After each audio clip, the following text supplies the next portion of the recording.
وزیراعظم کا 5 IPPs سے معاہدے ختم کرنے کا اعلان۔ وزیراعظم شہباز شریف کہتے ہیں کہ IPPs نے اپنا منافع کما لیا، عوام کو کیا ملا؟ مزید IPPs کے معاہدوں پر نظر ثانی کر کے بجلی کی قیمتوں میں کمی کریں گے۔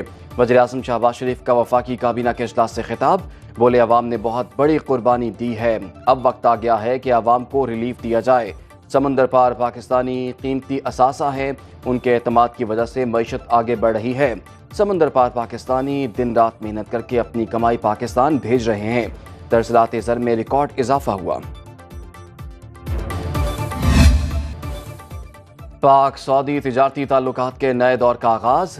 صدر مملکت آصف علی زرداری سے سعودی وزیر سرمایہ کاری خالد بن عبدالعزیز کی سرمایہ کاروں کے وفد کے ساتھ ملاقات۔ صدر مملکت نے مشکل وقت میں پاکستان کا ساتھ دینے پر سعودی عرب کا شکریہ ادا کیا۔ Army chief general Asim Munir سے سعودی وزیر سرمایہ کاری کی سربراہی میں وفد کی ملاقات۔ ISPR کے مطابق ملاقات میں باہمی دلچسپی کے امور پر گفتگو کی گئی۔ مختلف شعبوں میں دو طرفہ تعاون کو مضبوط بنانے کے اقدامات پر تبادلہ خیال کیا گیا۔ آرمی چیف نے سعودی وفد کو پاکستان کی مکمل حمایت کی یقین دہانی کرائی۔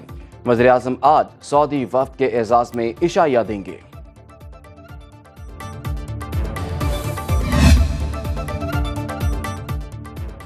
سعودی وزیر سرمایہ کاری نے پاکستان کو اپنا دوسرا گھر قرار دے دیا۔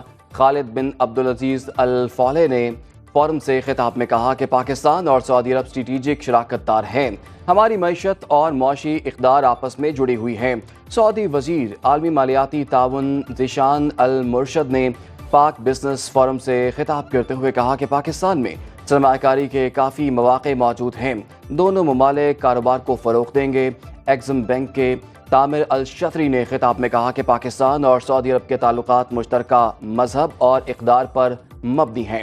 سعودی عرب پاکستان کے ساتھ تعلقات کو بہت اہمیت دیتا ہے۔ Road to sustainable growth. We are moving with a speed to join G20. We are right-sizing the role of the state, reforming state-owned enterprises, and improving the quality of public services, spending on infrastructure with fast speed. نائب وزیر اعظم اسحاق ڈار کہتے ہیں کہ پاکستان میں سرمایہ کاروں کو محفوظ ماحول فراہم کر رہے ہیں۔ زراعت، IT، انرجی، سیاحت سمیت متعدد شعبوں میں سرمایہ کاری کے وسیع مواقع موجود ہیں۔ نائب وزیر اعظم کا اسلام آباد میں پاک سعودی بزنس فورم سے خطاب، بولے پاکستان اور سعودی عرب کے دیرینہ برادرانہ تعلقات ہیں۔ وزیر تجارت جام کمال نے اپنے خطاب میں کہا کہ فورم کا مقصد دونوں ممالک کے درمیان تجارت کو بڑھانا ہے۔ وفاقی وزیر پیٹرولیم مصدق ملک کا کہنا تھا کہ سعودی عرب میں پیٹرولیم کے خام مال کے لیے بے پناہ وسائل ہیں، برادر ملک پاکستان میں سیاحت میں سرمایہ کاری سے استفادہ کر سکتا ہے۔ وزیر خزانہ محمد اورنگزیب کا کہنا تھا کہ 14 ماہ میں پاکستان میں معاشی استحکام آیا، کرنٹ خسارہ کم، کرنسی مستحکم ہوئی۔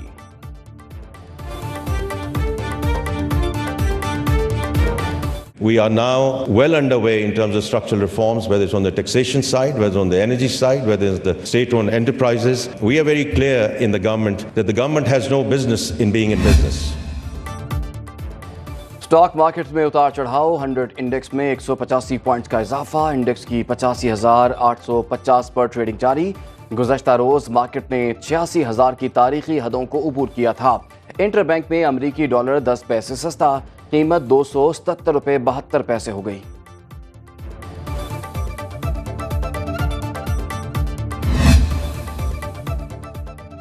اداروں کی نجکاری میں اپنوں کو نوازنے کا سلسلہ جاری۔ اسلام آباد ایئرپورٹ کی آؤٹ سورسنگ کی بولی میں ایک ہی پارٹی کو شامل کیا اور بولی منظور۔ سارے مرحلے میں قومی نجکاری کمیشن اور سول ایویشن حکام کا کھلا تضاد اور دوہرا معیار سامنے آ گیا۔ سوچی سمجھی سازش کے تحت اسلام آباد ایئرپورٹ کی آؤٹ سورسنگ میں دلچسپی رکھنے والی کمپنیوں کو باہر رکھنے اور ترکیہ کی کمپنی کو نوازنے پر سوال جنم لینے لگے کہ کیا من پسند افراد کو نوازا جا رہا ہے؟ غیر منصفانہ فیصلے پر مقامی کنسورشیم کا عدالت جانے کا اعلان۔ ڈائیو گروپ نے DG پاکستان ایئرپورٹس اتھارٹی کو شکایات درج کرا دیں، بڈنگ روکنے اور نیا ٹینڈر جاری کرنے کا بھی مطالبہ کر دیا۔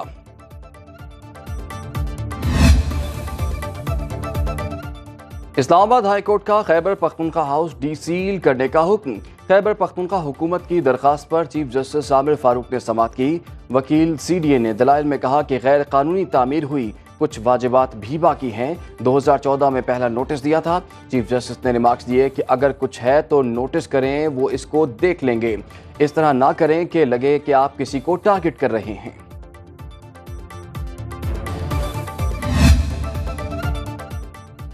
پی بی 45 کوئٹہ کے 15 پولنگ سٹیشنز پر دوبارہ پولنگ کے فیصلے کے خلاف کیس۔ سپریم کورٹ نے پیپلز پارٹی کے علی مدد جتک کی اپیل پر بلوچستان ہائی کورٹ کا فیصلہ معطل کر دیا۔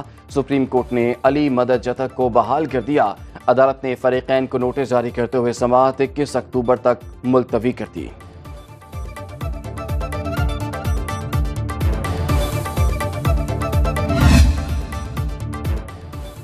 میاں بیوی کی علیحدگی کے بعد بچوں کے خرچے کے حوالے سے لاہور ہائی کورٹ کا بڑا فیصلہ۔ عدالت نے علیحدگی کے بعد بچوں کے سالانہ خرچے میں 10% اضافہ شامل کرنے کا حکم دے دیا۔ جسٹس عابد حسین چٹھا نے 15 صفحات پر مشتمل تحریری فیصلہ جاری کر دیا۔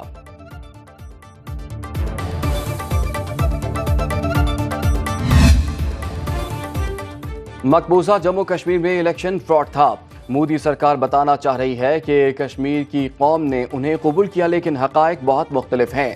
کشمیر کی سڑکوں پر صرف بھارتی ووٹرز تھے۔ حریت لیڈر یاسین ملک کی اہلیہ مشال ملک کا اسلام آباد ہائی کورٹ بار کی تقریب سے خطاب، کہا مقبوضہ کشمیر میں صدارتی آرڈر کے تحت لوگوں کو یرغمال بنایا گیا۔ 50 لاکھ بھارتی شہریوں کو مقبوضہ کشمیر میں شہریت دی گئی۔